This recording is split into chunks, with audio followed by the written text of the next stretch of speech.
Alrighty, I am Provocative, and today I'm going to be ranking all 41 mono green cards in the set Exalts of Twiltrie by Zengi for the deck Green Stompy. A little bit of background on me and this deck.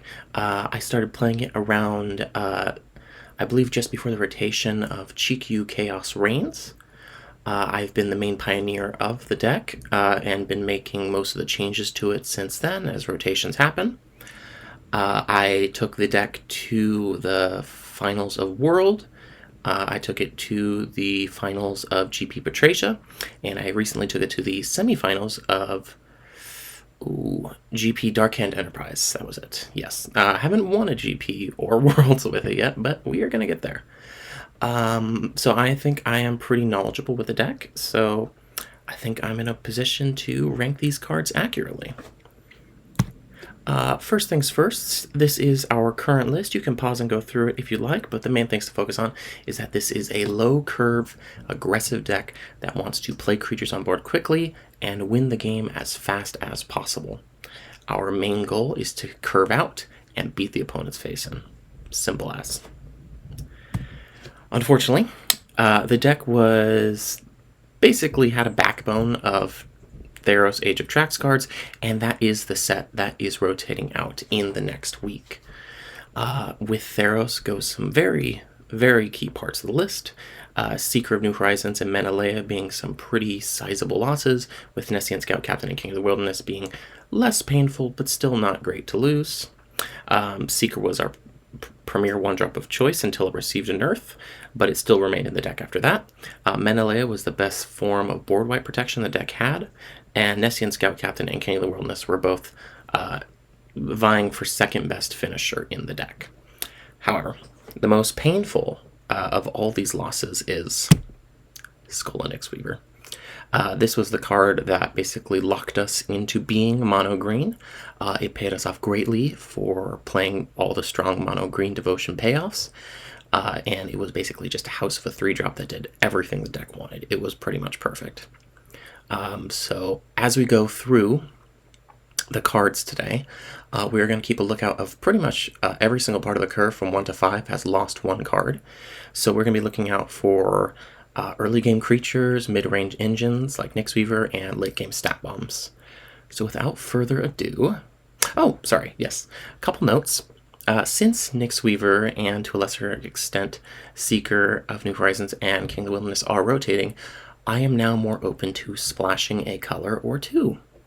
I've assembled here some of the best options afforded to us by splashing into another color in terms of multicolor cards, and I will occasionally bring these up as a reason to play a card later in the list. For example, a Life Gain Matters card might like the fact that Carefree Kappa is now possible to run in a green Stompy list. Alright, now, without further ado, let us get started with the 41 cards, starting with, of course, number 41, Peaceweaver Adept. 2 and a green for a 1/4 creature human druid. It has vigilance and reach, and you can tap it to add 1 mana of any color. There is unfortunately always going to be a worst card in the set, and for green, this is their worst card. I don't mind playing it in limited. I think it would be great in limited, but for constructed Stompy, 1/4 stat line for a 3-drop is pretty terrible. We do not need a mana dork on turn 3. We barely run them when they come down on turn 2. And Vigilance and Reach are just not things we're looking for on a 1-power creature. So we are going to have to pass. Next we have Blade of Borrowed Breath. 1 and a green for a 2/2 creature human warrior. You can pay 2 and 2 life to give it +2/+2 until end of turn, but only once each turn. Now, this creature may have very well-defined muscles, but unfortunately it does not have a well-defined slot in my deck list. Growing Gecko, Uncoiling Realmspawn, other 2-drops that have recently started seeing play in the list, all just are stronger than Blade of Borrowed Breath. There is a mechanic in Exalts of Twiltrie that cares if your life total is changed this turn, whether that's increasing or decreasing. While Blade of Borrowed Breath does do that, it comes at a mana cost far too expensive for us, and we have better ways of enabling it, even in this own list. So, unfortunately, I'm going to have to pass. At 39, we have Rend the Bonds. 2 and a green for a sorcery that says target creature you control deals damage equal to its power to target creature you don't control. When the creature you don't control dies this turn, you gain 4 life. Okay, so this card is pretty unplayable in Constructed. Momentous Strike costs 2 less and can also hit Planeswalkers. Thunderous Avalanche costs the same but is an instant and deals double damage and has an artifact in enchantment destruction mode. So unfortunately, Rend the Bonds just does not get there. However, I could see a place where this sees play in a very aggressive meta that plays to the board with creatures. This does gain 4 life and remove an opponent's creature, which is kind of what you would want in one of those matchups. I can't think off the top of my head of any deck in Revolution right now that would do that, but who knows? Maybe in the future, Rend the Bonds could at least be considered as an option in the sideboard. At number 38, we have one of my favorite cards in the set, and unfortunately one of the worst for this deck, Omnipresence. 6 a green and a green for an enchantment that says creatures you control have base power and toughness XX, where X is your life total. This card is really cool, but it's also really, really, really 9 mana. For if you want a go-wide anthem, you are better off going with Breath of the Spirit Realm for mono green or Indomitable G-Crew for white-green splash. There's also stuff like Frenzy Plant, I think it's called, from GQ Chaos Reigns if you're really desperate for an anthem. This is just way, way too expensive for us. We are the ramp color, but unfortunately Mono Green Zombie doesn't actually run that much ramp. We are much more concerned with getting down on the board early. At number 37, we have Fellhorn Enforcer, 3 and a green for a 3/4 creature Minotaur Zombie with Trample, and when Fellhorn Enforcer enters, you may put a +1/+1 counter on another target creature. It gains Vigilance until end of turn. This is a limited card through and through. A 3 mana 3/4 that puts a +1/+1 counter on another creature is just not the rate we're used to. We have Yen's if we want to do that, and she has a ton more upsides on Fellhorn Enforcer. Like I mentioned earlier, Carefree Kappa synergizes with other stuff from this set better. It's just Fellhorn Enforcer, not quite going to get there. At number 36, we have Oathbreaker's Challenge. 1 and a green for an instant with target creature you control fights target creature you don't control. And Vigor, put a +1/+1 counter on the creature you control before it fights if your life total has changed this turn. Now, Vigor is the mechanic that cares if your life total has changed, so we do have cards that can enable it. However, I don't think this one's worth it, even if you always get the +1/+1 counter. Fighting is just so much worse than just dealing direct damage. Again, compared to Momentous Strike, this can't hit Planeswalkers. And then we also just have Ramp Through from Cliques of Nyland to take advantage of some of the trample creatures we have. So Oathbreaker's Challenge just does not do it for me. At number 35, we have Dawnveil Infiltrator, 1 and a green for a 2/2 creature human soldier rogue. It has Trample, and whenever you cast your second spell each turn, put a +1/+1 counter on Dawnveil Infiltrator. This is a growing creature, which we do like to run in this list. It's very good with stuff like Aspiring Anarchist to have a creature that grows. However, this deck does not second spell very often. We actually prefer to curve out with a 1-drop, 2-drop, 3-drop, 4-drop. That could possibly change in the future, but if it does, I still don't think I want Dawnveil Infiltrator as a creature that grows very slowly compared to the explosiveness of stuff like Growing Gecko. Moving on to number 34, we have Lunate Sentinel. 2 and a green for a 3/2 creature elf soldier. It has the mechanic Reprieve, which reads, as this permanent enters, you may return a creature you control without Reprieve to its owner's hand. It also says, when Lunate Sentinel enters, target creature gets +2/+2 until end of turn. If it reprieved a creature, that creature gets +4/+4 until end of turn instead. Now, I could possibly see a world where you want this. +4/+4 to a creature is a pretty solid stat line, and with something like a Trample, or maybe like a Power and Toughness doubler, or ideally both, I could see this effect being quite useful. However, we have other better 3-drop creatures that are better in generic situations, such as Brutal Throat Crusher, or Xeno, I want to say Planar Artificer. Yeah, so they just do the job better of growing and interacting with your board. Lunate Sentinel is a 1-time buff, and all you're left is a 3/2 after, which is not exactly inspiring. At number 33, we have Stand in Unison, 3 and a green for an enchantment. If a creature entering causes a triggered ability of a permanent you control to trigger, that ability triggers an additional time. And At the beginning of your end step, you may return a creature you control to its owner's hand. Now, mono green does not have a ton of enter the battlefield abilities from what I can tell. We have like Brutal Throat Crusher, Yen Slope Skitter. We could add a couple more from this set, though they're not exactly inspiring options. So yeah, no, I think this card is cool. I just don't think we have time to play a slow enchantment that doubles our ETBs and returns stuff to our hand when we want to be actively playing to board, and a lot of our abilities are not enter the battlefield abilities, unfortunately. At number 32, we have Advance of Rot and Ruin. This is a 1 and a green for Battle Operation. Operation is a new battle subtype for this set, and it says, as this enters, choose an opponent to protect it. You and others can attack it. It gains abilities when it is at certain stages or below. So, and this one starts with 4 defense, which means you need to hit it to gain certain abilities as it goes. The uncommon battle operations, to my knowledge, only have an ability once you defeat it, so you have to remove all 4 counters from it using creatures attacking it or casting damage spells at it. So what Advanced Rotten Ruin says is 1 and a green for when it enters, you mill 3 cards and gain 3 life. And when it's defeated, you may play land cards from your graveyard. Mono green is not really the type of deck that has time to play a simple mill and life gain spell. We do have cards that are good from the graveyard. Scrape the Heavens is a very powerful flashback spell. Morbid Bloomer can rebuy things from our graveyard. However, we usually like to get those into the graveyard incidentally. We don't really have much in the way of discard or mill in the current list because we just don't have time to take off to do those things. And the defeated mode, we really do not get land cards in our graveyard unless our opponent is actively milling or discarding us. We have no fetch lands whatsoever to take advantage of this. So unfortunately, this is just going to be a card for different lists and not ours. At number 31, we have a very interesting conundrum of a card.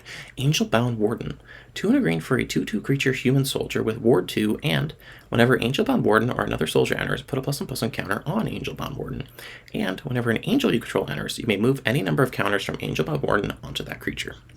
I want to preface this by saying there are absolutely no angels in mono green that I could find that would work with this in a compelling way. So we basically have to ignore that line of text if we want to be in mono green. So assuming this is mono green, we have to run a lot more soldiers than we currently do to take advantage of this. 3 mana 3/3 Ward 2 is passable, but it is not exactly exciting. We have to run a pretty dense amount of other soldiers that mono green doesn't really have. However, I do think there is the possibility of a white-green Stompy deck that runs this, a lot of other soldiers, and a few top-end angels in white.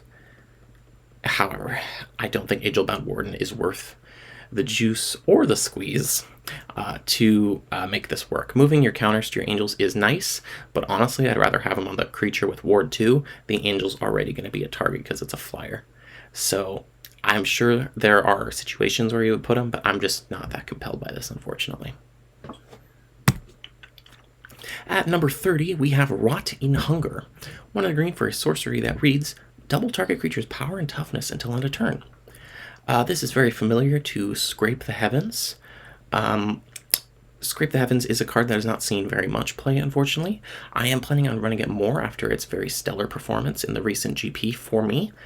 However, that does not mean I want to run Rot in Hunger as well. Scrape the Heavens' power is that you can pay 3 to double a creature's power and toughness, pay 5 to quadruple a creature's power and toughness, or pay 3 and 2 over 2 turns to double a creature's power and toughness twice. It's the power to play it from the graveyard. It's a massive boon to the card's playability in the face of discard. That's pretty common right now. And all of that adds up together for Scrape the Heavens just being much more compelling. And if you're just looking for any normal combat trick, Mammoth Undertaking is far superior as an instant that can potentially cantrip. So yes, unfortunately, Rotten Hunger, not going to do it. At number 29, we have Dawnspark Vanguard. 1 and a green for a 1/1 creature human scout. It has Reprieve, and when Dawnspark Vanguard enters, you may search your library for a basic land card, reveal it, put it into your hand, then shuffle. If Dawnspark Vanguard reprieved a creature, you may search your library for any land card instead. Now, I do think this card has good potential outside of a Stompy list. This is the type of card that fetches like a powerful land you might want, like, I don't know, maybe That one clicks of Nyland Land that lets you tap for mana based on the number of colors and permanents you control. I think they might just, I don't remember what the name of the land is, but it's one that you would absolutely want to tutor up if you could and have available on every single game. But unfortunately, we just do not want a 2-mana 1/1 that draws, and I use quotation marks because I'm definitely on camera, draws a card. We already have stuff like a Journey Begins if we want to draw a land for cheap, and Skitter Tiller if we want to tutor lands from our library, and Skitter Tiller even puts them on the field. So yes, unfortunately, Dunspark Vanguard, not up to snuff. At number 28, we have Sentinel of Dawnbloom Grove. 5 and a green for a 2/2 creature human soldier. When Sentinel of Dawnbloom Grove enters, create 2 2/2 white knight creature tokens with vigilance. And you can pay 1 and a green to discard Sentinel of Dawnbloom Grove to create a 2/2 white knight creature token with vigilance. Initially, I was prepared to write this off and put this in the bottom 5. However, as I looked through the Revolution card pool for green, I noticed we have almost no green flash threats right now. Our only solid one is Ozan's Blessing, and that's on turn 3. So this could be something that could come down on turn 2 potentially to make a blocker and, maybe eat an opponent's creature or something. I'm not super into that game plan. I think if you have more flash cards, this could maybe be worth an addition as a 2/2 that can upgrade into 3 2/2s late game. But if you just want a 2-drop, Growing Gecko and Sleeper Insurgent are miles ahead. At number 27, we have Widow's Knight. A single green for a 1/1 creature zombie soldier with Vigor. Widow's Knight gets +1/+1 as long as you've gained or lost life this turn. It also has, whenever Widow's Knight or another zombie or spirit you control enters, you gain 1 life. I was really prepared to love this card, but unfortunately, outside of Orochi Soulfang in the current list, we do not have a lot of other zombie or spirits in our current list right now. And the only other spirit being a 1-drop is not great for playability with another 1-drop. And we just also don't have very many ways to have Vigor always consistently enabled at the start of combat. We have stuff like, I want to say it's called Coalesced Cliff, which is the green land that lets you pay life for green mana. But outside of that, we don't really have any other ways consistently on turn 2 to make sure we get that +1/+1 buff. I think there is another card later in this list that also uses Vigor and is a 1-drop that is much more consistent that we would want. At number 26, we have Dawnhoof Behemoth. 3 a green and a green for a creature Ox. It is a 5/5. It costs 2 less to cast if you've cast another spell this turn and has Vigilance and Reach. As I mentioned earlier, we are really not a second spell list. We do want to curve out. However, if we do perhaps up the density of our 1-drops a little bit, this could potentially come down on turn 4 as a Vigilance Reach 5/5. That's not the most exciting line of play. However, I could see some situations where you want to do that. Playing alongside an Aspiring Anarchist. Aspiring, is it the one? I'm going to say Aspiring Anarchist. I'm pretty sure that's the name. Aspiring Anarchist, to make sure Aspiring Anarchist swings in as a 5/5. You could play it alongside Orochi Soulfang to get it the buff. Like, there are use cases for this. However, if you just have it as a 5-drop, it obviously it just pales in comparison to Stonework Titan and Aurora Buffer Exec. Like, there's just no contest, unfortunately. I do think it could have a slot in some sort of list, but I don't think it's ours. At number 25, we have Gravebound Oath. 1 and a green for a battle operation. This one does actually have different thresholds before the defeat threshold. At 5 defense, it says play with the top card of your library revealed. Once you hit 3 defense, you may play land cards from the top of your library, and once it's defeated, you may cast creature spells from the top of your library, and spells you cast from anywhere other than your hand cost 2 less to cast. In terms of card advantage engine, Mono Green typically doesn't run many. I've only just started running Xeno Plane Engineer as a card that can draw more than 1 card by itself. Cyberzoologist is also a card I've been messing around with as a potential replacement to Menelea in the 2-drop slot. But I think Gravebound Oath is kind of an interesting side grade to each of these. Playing with the top card of your library revealed kind of sucks. I would wish it was just look at the top card of your library, but playing with the top card of your library revealed does give a lot of information to your opponent. However, the 3 defense threshold being so easily reachable by multiple of our 1-drops, well, multiple 1-drops that we could add to the list. I don't think any of the current ones can get there on turn 2, but potential 1-drops such as the Widow's Knight that I mentioned earlier, could get this to 3 defense on turn 2. And once it's defeated, it is a pretty decent way to dig through your deck, because we do not run very many non-land permanents that aren't creatures. So it would mostly just be lands and creatures off the top. Of course, Gravebound Oath would add to that count of non-land, non-creatures, but I digress. I don't think this gets there, but perhaps in a very grindy meta, I could see Gravebound Oath seeing some experimentation from me. At number 24, we have Hopeworn Veteran. One in a green for a 4/3 creature human soldier with trample, and at the beginning of your end step, if Hopeworn Veteran didn't enter the battlefield this turn, return it to its owner's hand. Sort of a different take on Sleeper Insurgent. We are getting trample, and in trade, instead of just staying there tapped, it just bounces right back to your hand. Now, I do think Sleeper Insurgent is much better than this card in the current iterations of the list, which have lots of way of untapping it. However, with rotation, we do lose Menelea as the best way to untap it, and Skull and Nyx Weaver as a way of giving it a vigilance counter. So I could see another 2-drop coming in, such as Veteran, to fill that slot. However, Veteran returning to hand is really not great for aggressive strategies, because we are not going to be hitting very often if our creature only gets to attack every other combat. Having to continually pay mana to it when we're trying to curve out is not great, so I don't think it's good. However, in this theoretical second spell version of green, doesn't even have to be mono green, I could see Hopeworn Veteran seeing a lot more play. It returns itself to your hand, so you can cast it again, and that can help you hit your second cast threshold, because 2 mana is not that hard to weave in for a second spell deck. So I'll give it a hard maybe. Dread Chant Warcaller, 2 and a green for a 3/2 creature human shaman. This is our 23rd card, by the way. It has vigor, and at the beginning of your end step, if your life total has changed this turn, take a little breath. Create a 2/2 black zombie creature token with this creature can't block. So, this is going to be the beginning of the cards that I actually think, if you want to go into a Coalesced Cliff strategy, these are the start of the cards I think should see at least some experimentation with that. A 3 mana 5/4 with Ward 1 could be interesting if you consistently have it vigored on turn 3. Consistently being the keyword. Unfortunately, Coalesced Cliff is really the only way to enable it at the moment. There is a 2-drop coming much later in the list that theoretically would enable it, but unfortunately the intervening if trigger here does not let it happen. I think this card does not get there. However, I could see a future where if mono green or just the green X deck in general gets more life gain cards before turn 1 and 2, Warcaller could have a spot in that list. At number 22, we have Refusal of the Hollow Gift. A single green mana for an instant that says you or target permanent you control gains hexproof until end of turn.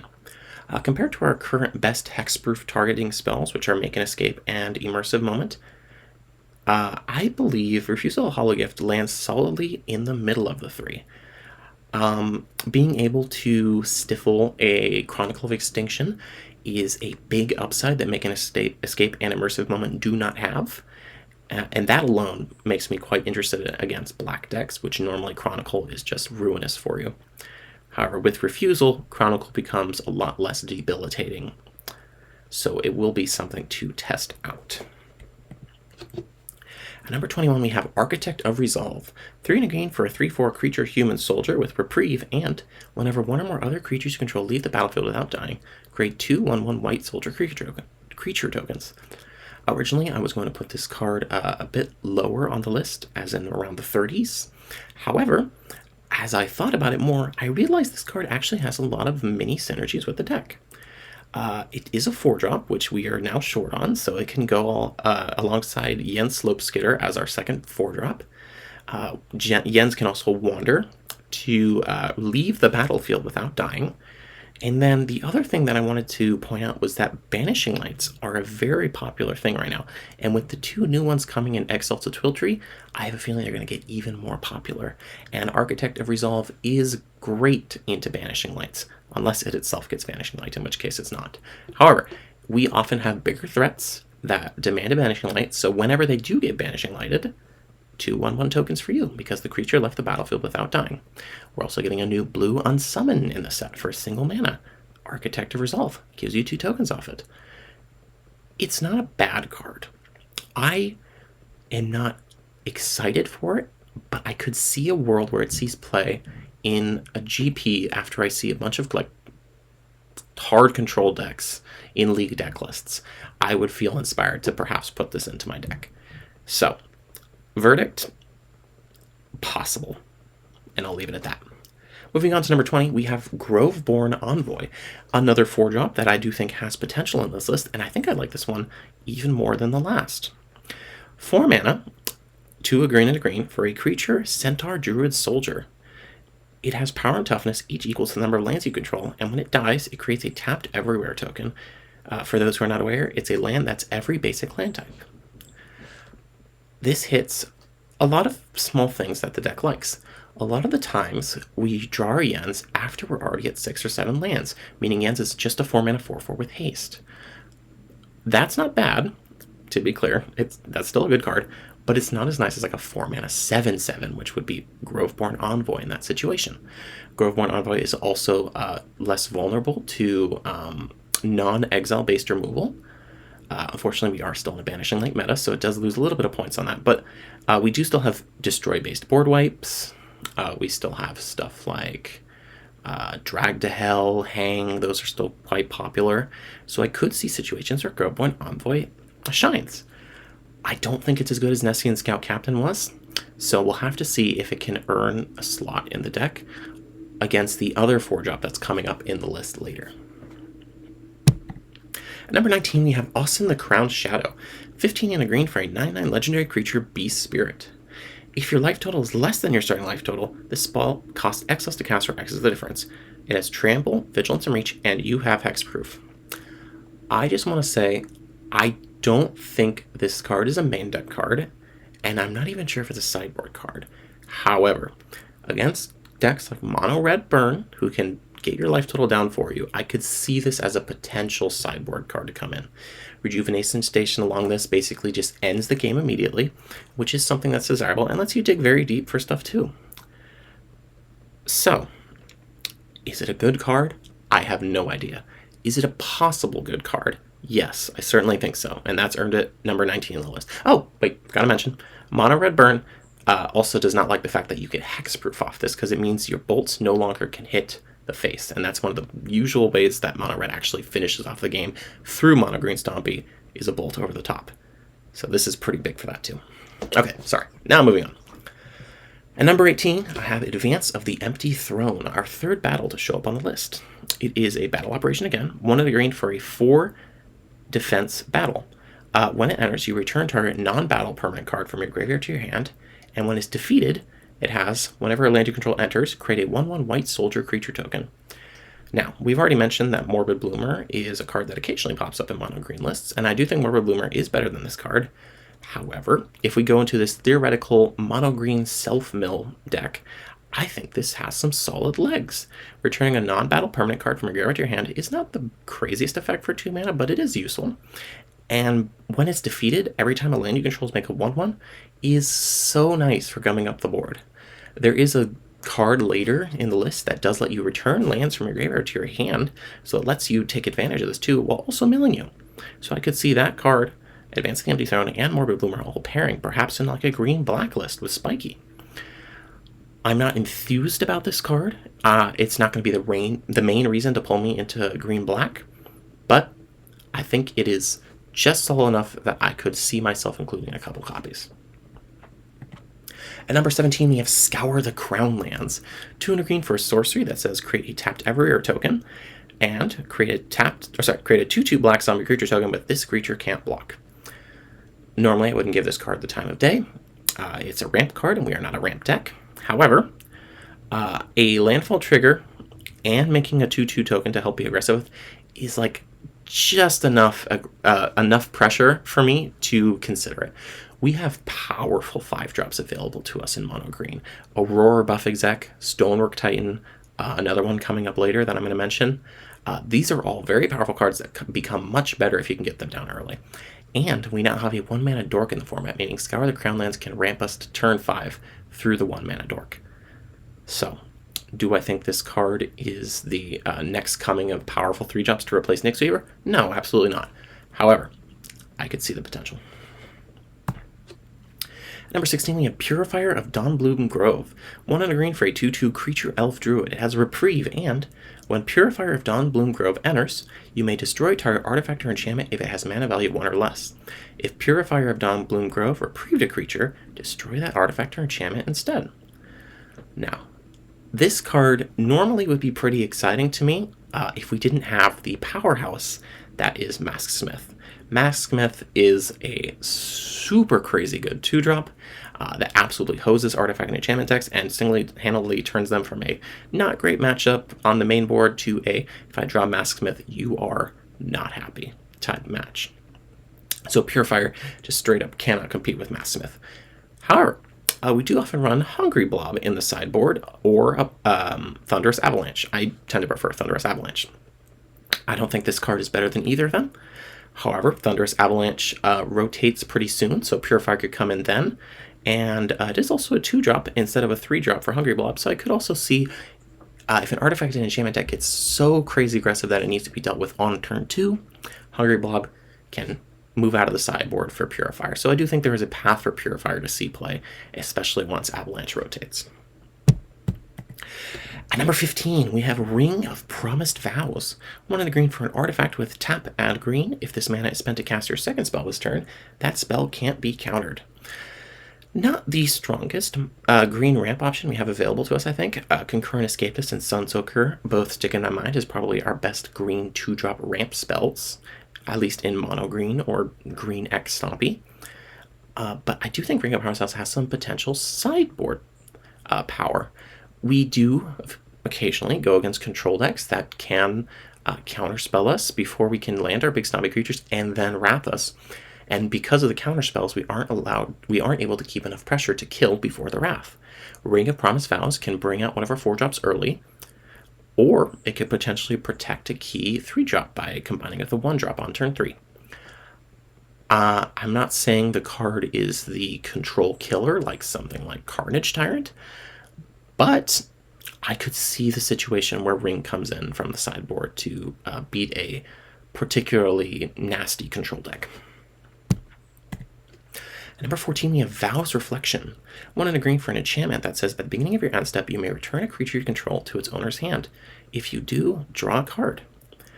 Again, we do not run very much in the way of Enter the Battlefield triggers. Concurrent Escapist, Hardy Rough Rider are some of our better targets because they get exponentially better once you reach a certain threshold. But Vows Reflection is something we don't often have in green, and that's a consistent card draw engine for very cheap. It costs 2 mana, and it does not require level up counters. It does not require you to play other creatures, not besides just the one you're picking up. And all it does is just pick up the creature and draw a card and lets you replay it. I think it's very slow, which is not something you want to see in mono green Stompy. However, in grindy matchups, it might be worth sideboarding this in to rebuy certain key creatures with powerful Enter the Battlefield triggers. Next we have Banner Breaker. 1 and a green for a 3/1 creature zombie soldier with trample, and whenever Banner Breaker deals combat damage to a player, it deals that much damage to a battle that player protects. I do want to preface this by saying I don't think there's any mono green deck that wants this.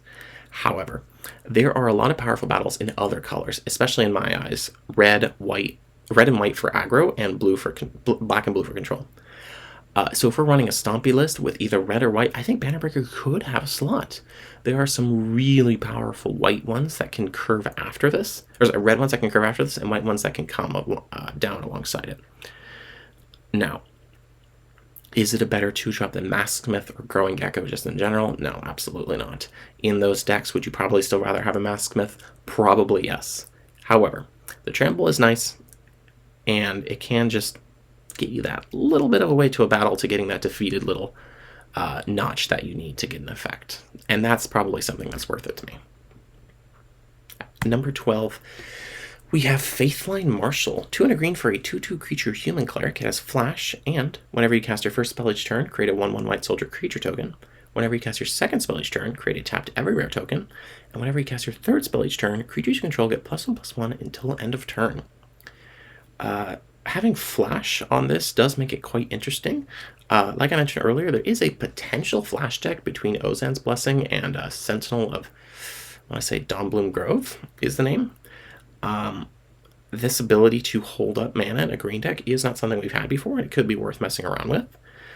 It does create tokens on the first and second spells, which could be interesting alongside white cards like Kitsune Matriarch.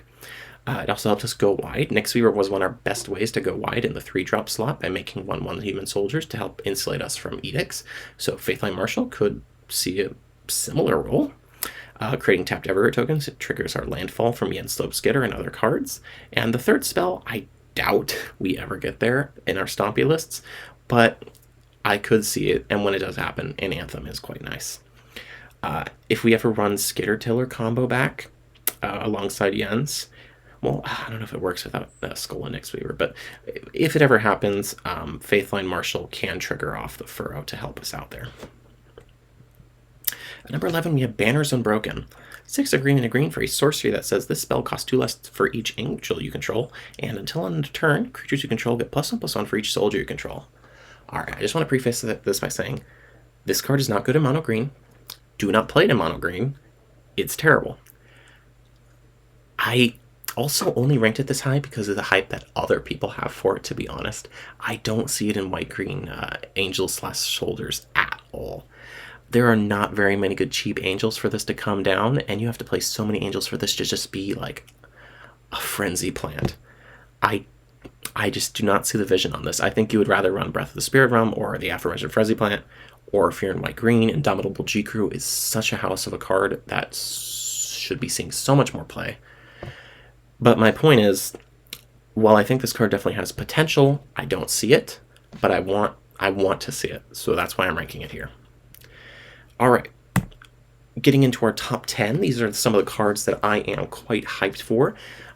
Not this one specifically for mono green, but I could see this in other colors. It's Commander of the Vow. 1 a green and a green for a 1/1 creature human cleric. When Commander of the Vow enters, create 2 1/1 white soldier creature tokens, and whenever a token you control deals combat damage to a player, put a +1/+1 counter on Commander of the Vow. Now, we do not run very many tokens in our base mono green stock list. There have been a couple other cards here on the list today that have offered token options, but none of them quite compelling enough that I want to run this. However, we have white-green token lists, white-red token lists that wouldn't mind splashing green. We have a Tashima 4 colors that could run this. There are so many token decks running around right now that could absolutely pump Commander of the Vow to the moon. That being said, it's a 3 mana for 3 1/1s. That's not even that bad of a rate at base. I think this card could be gas, just probably not in mono green Stompy. Ooh, take a little breath break. I have been talking a lot. Yeah, this is not even half of how much Peacock does it. How does she do it, I swear. Alright, at number 9 we have Clash at Dawnbloom Grove. This is the final battle that's going to show up on the list, and the one I am most hyped for sideboard play. 2 and a green for a battle operation. When this battle enters, you may destroy target non-creature, non-land permanent. Once it has 2... Oh, sorry, I didn't mention it has 4 defense. When it has 2 defense left, it says, when this battle reaches the stage, create 2 2/2 black zombie creature tokens with this creature can't block. And when it's defeated, creatures you control have trample. I think this card is a control killer. Blows up planeswalkers. Blows up value enchantments. Blows up trinket artifacts, I guess. But that's not the important part. Blows up battles. We have battles that can Banishing Light now, and this deals with them in the way that Masksmith and Thunderous Avalanche can't. This is an actual niche that's not fulfilled by already some of the best cards in the deck. And then having the first trigger just be at 2 defense. You need to hit it with 1 2-power creature. We have so many 2-power creatures. It makes 2 more 2/2 black zombie creature tokens that can't block. That's 4/4 stats to the board on your 3-drop that you can be aggressively attacking with those stats with, because they can't block, so you're going to swing them anyway. And then when you defeat it, creatures you control have trample. That's so huge. Nyxweaver was one of the only ways to give trample in the old list, and now this battle gives it to your entire board. This card is gas in the right situations. because if you play this against an aggro deck, you are so sad. But against certain decks, this card is going to be a house. I can feel it. I love it, and I hope it sees play. At number 8, we have Paragon of Sacred Bellows. 3, a green and a green for a 5/5 creature elephant soldier with Reprieve, and when Paragon of Sacred Bellows enters, put a +1/+1 counter on each other creature you control. If Paragon of Sacred Bellows reprieved a creature, Paragon of Sacred Bellows and other creatures you control gain trample and haste until end of turn.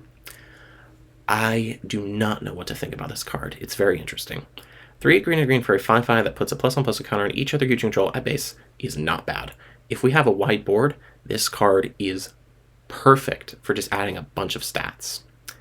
If you can reprieve it, oh my god, it's trample and hasting 5/5 that also busts your entire board. Like, King of the Wilderness wishes it was that good. That being said, we don't have a lot of ways to reprieve it. Thankfully, we're getting a couple more in this set. You do not mind picking up your Mana Dork with this. You don't mind picking up some of your other dinky creatures. That is not bad. So there are ways to do it. However, when we compare it to the other 5-drops that Mono Green has available, I start to not be so hyped about this card. Stonework Titan is one of the best cards to drop after a board wipe because it lets you represent 5 mana 5/4 with Aspiring Anarchist. You can also grab Orochi Soulfang. You can grab a land like Buffer Reconservatory. Stonework Titan has had a lot of modality. It can also just help you when you're already ahead on board by grabbing a landfall trigger. The card just has a lot more utility than Paragon. Aurora puts so many lands into play and digs you to your good cards while also having trample itself natively. You do not have to get it off Paragon. Oh, I didn't even mention on Stonework Titan it has the Indestructibility mode to help you from board wipes and let you replay your ETB triggers. That, who knows, maybe you're leaning into with the other ETB Matters cards. I don't know. So Paragon, interesting for sure. But is it good? Only time will tell. I'll have to test it, but I'm not convinced yet. Next we have Risen Butcher at number 7. It's a single green mana for a 1/1 creature zombie orc warrior. It has Vigor, and Risen Butcher enters with a +1/+1 counter on it if your life total is changed this turn, and also has Death Touch. A 1 mana 2/2 with Death Touch is quite the idea for turn 1, provided you have a Coalesced Cliff. Aspiring Anarchist and Orochi Soulfang can't be that good on turn 1, and even on turn 2 they can get that, Orochi Soulfang can get that big, but it's not going to have Death Touch. So Risen Butcher could potentially be the best 1-drop on turn 1 for the deck. However, it falls off really hard after turn 1. Like, even on turn 2, you are not very happy playing a 2/2 with Death Touch. So I want to like the card, I really do. But I just think if you don't do it on turn 1 with a Coalesced Fall, it's just not great. And God forbid you draw it on later turn without Vigor activated, because that is just so... ugh. It is nice with Momentous Strike and Abominable Avalanche, not Abominable, Thunderous Avalanche in the sideboard, so I will give it props there, and that did push it up into the top 10 from where it was before. But I'm not seeing it without more consistency on enabling it turn 1. At number 6, we have Crushed Under Conviction, an unlikely one for me, but it has risen the more I've thought about it. 1 and a green for a sorcery that says target creature you control deals damage equal to its power to target creature, and... Or, sorry, did I say choose one? It is a choose one, that's the first mode. And the second mode is look at the top 4 cards of your library, and you may reveal a creature or land card and put it into your hand. Put the rest on the bottom of your library in a random order. Now, I will say, this is worse than Momentous Strike and worse than A Journey Begins on efficiency. Momentous Strike is a 1 mana and can hit planeswalkers, and A Journey Begins digs a little bit deeper. That being said, Crushed Under Conviction can grab stuff such as Yen's, Stonework Titan, Aurora, which is an advantage over A Journey Begins, and it also has the modality that the other 2 lack. I've been recently running a split between Momentous Strike and A Journey Begins, and having them compressed into one is at least an interesting thought. I think in a matchup where you both value removal and digging for more creature threats, I think Crushed Under Conviction could be a strong pick over either Momentous Strike and A Journey Begins. But I'll have to test it to, really confirm my feelings on it. Entering the top 5, we have perhaps the card I think is most likely to get changed, which is Dawnsworn Survivor. 3 and a green for a 4/3 creature, Elf Soldier Survivor. It has trample, and whenever you cast your second creature spell each turn, you may return Dawnsworn Survivor from your graveyard to your hand. Now, I want to preface, this is not a mono green Stompy card. It's not good in mono green. Don't try it there. What it is good in is any green-black or green-red list running Ignited Soul or other discard outlets. Because, oh my god, this card basically turns into a value engine off any looter. Discard it to Ignited Soul and play 2 creatures after that, and it just goes right back to your hand, and it's basically as if you drew a card. I think any deck that can leverage this will basically get their own Spirit Realm Phoenix, and we all know Spirit Realm Phoenix was a pretty strong card that did need a nerf, and I suspect this one might get nerfed too. But just in case it doesn't, it does make number 5 on my list for being a very strong card, but just not in mono green Stompy. Now, if I was doing this list normally, it probably would have been number 2 on the list. However, the next 4 cards are all cards that I am specifically jamming immediately into mono green Stompy, and I've weighted them a little higher because I think they are going to be can't miss picks for the deck. I think these are going to get slotted in, and they're pretty much never going to get slotted out until they rotate or a better card comes along in a future patch or they get nerfed. So, starting off at number 4, we have Vestige of the King's Fall. 2 a green and a green for a creature, Beast Spirit. It has trample and... oh, it's a 5/5, by the way. A 4-mana 5/5, yeah. It has trample and trample over battles. And it says at the beginning of your end step, if your life total changes this turn, you may cast Vestige of the King's Fall from your graveyard. Yeah, that is a sticky 5/5 with trample for 4 mana that can just come back from a graveyard provided you gained life that turn. I think this is the most likely candidate to replace Nessian Scout Captain, a 4-mana 5/5 that is resistant to removal, well, non-exile-based removal, so Banishing Lights still get one over on you there, but resistant to a lot of different types of removal. It can just come back, and all you have to do is change your life total. Coalesced Core, other forms of life gain. There's another one coming up that I'm going to talk about, but that unfortunately doesn't work with this, and I'm hoping that does get changed. But yeah, I think this card is absolutely gas. It's our 4-drop beater compared alongside Yen's. Sorry, I had to step out for a bit because someone yelled my name. I am back. Moving on to number 3, we have Reaper of Blossoms.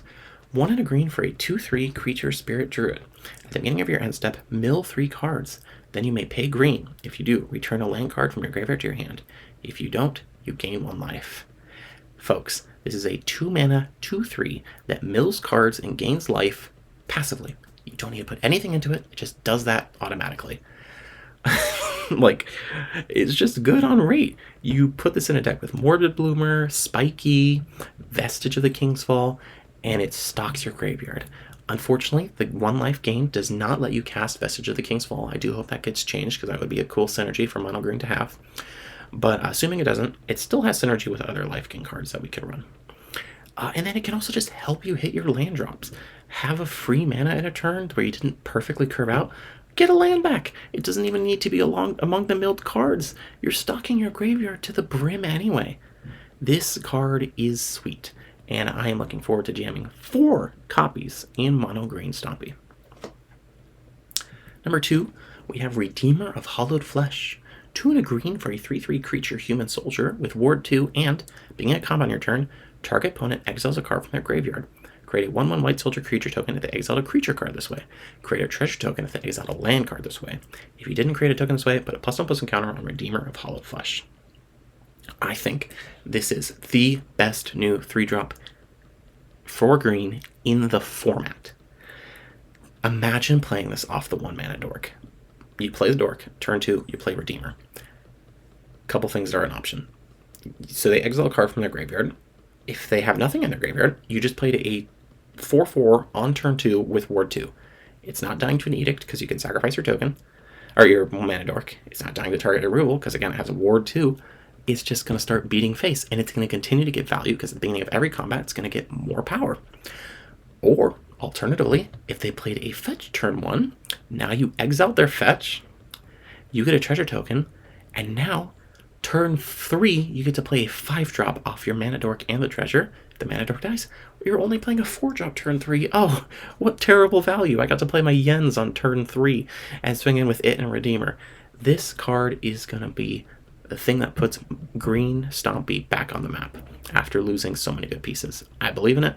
I'm hoping it gets into the format unchanged, because it's definitely a good card and I could see it getting nerfed, but I'm hoping it doesn't because I think it's quite cool. But there could only be one number one. It is my favorite card in the set.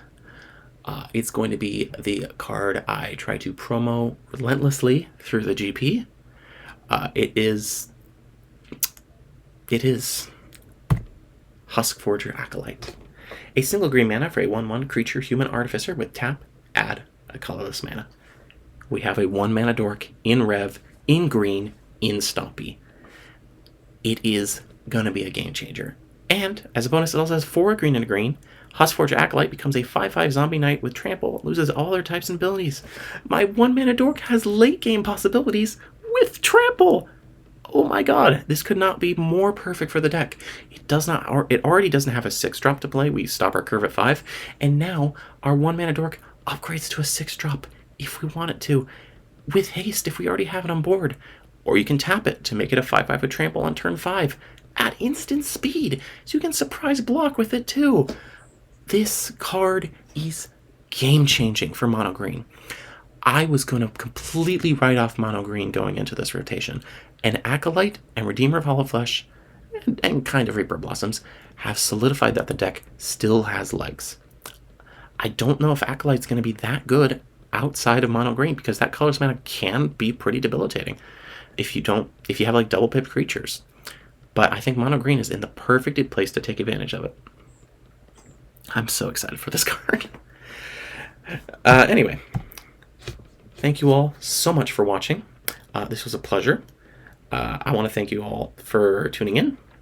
I want to thank Huskforger Acolyte for being so cute that I put it in a locket. I want to thank Zangi for designing this set. I'm really liking brewing with it so far. I want to shout out Coveted Peacock and Dr. Chickmonk, who are both making videos and are currently progressing through the GP that I just got eliminated from. And then I also want to say thank you to number 40. You had the most well-defined muscles that I was thinking about all throughout this video, and I really enjoyed that. And that's definitely the only way I can end this video. So thank you all, and I'll see you next time. Bye-bye.